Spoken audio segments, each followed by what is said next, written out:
வணக்கம். Welcome to DJ talkies. இன்னைக்கு நம்ம வீடியோல 2 வித்தியாசமான படங்களோட ரிவ்யூ தான் பார்க்க போறோம். முதல்ல 2025ல வெளியான ஒரு மிரட்டலான supernatural horror movie whistle.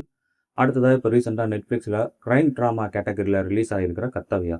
இந்த 2 படமும் எப்படி இருக்குன்னு வாங்க பார்க்கலாம்.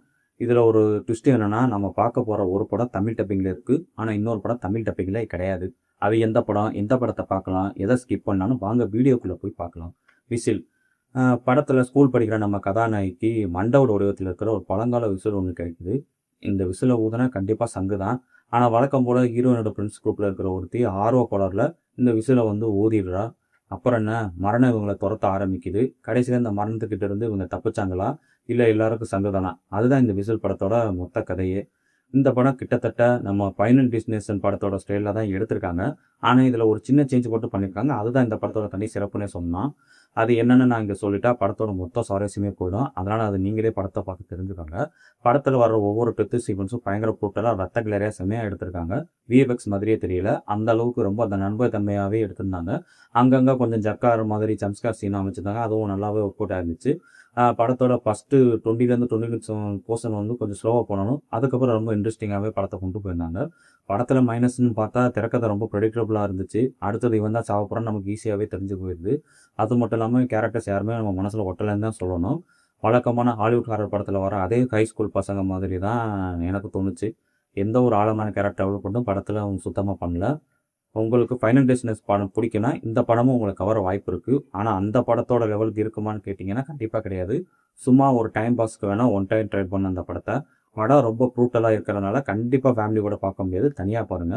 முக்கியமா இந்த படம் தமிழ் டப்பிங்லே கிடையாது. ஆனா அதுக்காக கவலைப்பட வேணாம். இதுக்கான தமிழ் சப்டைட்டில் நம்ம டெலிகிராம் சேனல்ல இருக்கு. அதோட லிங்க் டிஸ்கிரிப்ஷன்ல குடுத்துருக்கேன். மறக்காம செக் பண்ணி பாருங்க. அடுத்தது கர்த்தவ்யா. ஹரியானா, உத்தரப்பிரதேசம் எல்லையில இருக்கிற ஒரு சின்ன கிராமத்துல போலீஸ் ஆஃபீஸரா நம்ம சைஃப் அலி கான் இருக்காரு. ஒரு ஃபேமஸ் பத்திரிகையாளர் பாதுகாப்பு குடுக்க போற அன்னைக்கு, அவர் கண்ணு முன்னாடியே அந்த பத்திரிகையாளர் மர்ம நபரால் சுட்டுக் கொல்லப்படுறாங்க. இதனால சஸ்பெண்ட் ஆற நிலைமைக்கு தள்ளப்போற நம்ம ஹீரோ, வெறும் 7 நாள்ல கொலைகாரனை கண்டுபிடிச்சு கேஸ முடிக்கணும்னு களத்துல இறங்குறாரு. ஒரு பக்கம் போலீஸ் வேலையில இந்த பிரஷர்னா, இன்னொரு பக்கம் சொந்த குடும்பத்துல ஒரு பெரிய பிரச்சனை ஒண்ணு வெடிக்குது. இந்த 2 நெருக்கடியும் சைஃப் அலி கான் எப்படி எதிர்கொண்டாரு அப்படிங்கிறது தான் இந்த கர்த்தவ்யா படத்தோட ஸ்டோரி. இந்த படத்தோட மிகப்பெரிய ப்ளஸ்ன்னு பார்த்தா, சைஃப் அலி கானோட ஆக்டிங், அப்புறம் எந்த ஒரு ஓவர் சினிமாட்டிக் பில்டப்பும் இல்லாத அந்த எதார்த்தமான மேக்கிங். அதே மாதிரி சமூக பிரச்சனைய அவங்க கையாண்ட விதமும் படத்துல ரொம்ப நல்லாவே வந்திருக்கு. ஆனா இதையெல்லாம் தாண்டி படத்துல பாசிட்டிவ்னு சொல்ல வேற ஒண்ணுமே இல்லைங்கிறது தான் நிதர்சனமான உண்மை. படம் ரொம்பவே ஸ்லோவா போகுது.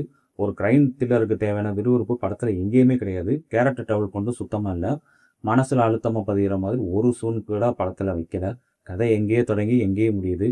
படம் நம்மகிட்ட எந்த ஒரு இம்பாக்ட்டையும் ஏற்படுத்தலைன்னு தான் சொல்லணும். சுருக்கமா சொல்லணும்னா, இது டோட்டலி வேஸ்ட் ஆஃப் டைம். இந்த படம் தமிழ் டப்பிங்ல Netflix தளத்துல இருக்கு.